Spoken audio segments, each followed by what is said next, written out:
Good evening, this is Murthy from Rajahmundry.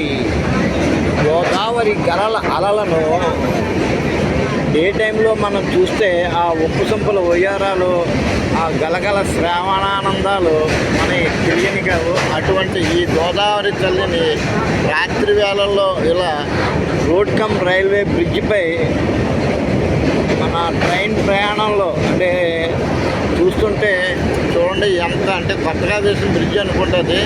Lighting తోటి AP tourism వాళ్ళు లేకపోతే రైల్వే డిపార్ట్మెంట్ వారు పెట్టిందో తెలీదు. ఆ లైటింగ్ తోటి మరింత సోయగానే శోభను చేకూర్చుకొని ఎంతో అద్భుతంగా ఉంది. ఇటువంటి రమణీయ దృశ్యాన్ని చూడాలంటే మీరు పగల కనబడదు, రాత్రి మాత్రమే కనబడుతుంది అనమాట. ప్రయాణం చేస్తూ రాత్రి వేళల్లో దుప్పటి ముసేసి పడుకోకుండా కిటికీలో చూస్తే ఇటువంటి అద్భుత దృశ్యం మనకు కనబడుతుంది. ఓం నమః శివాయ.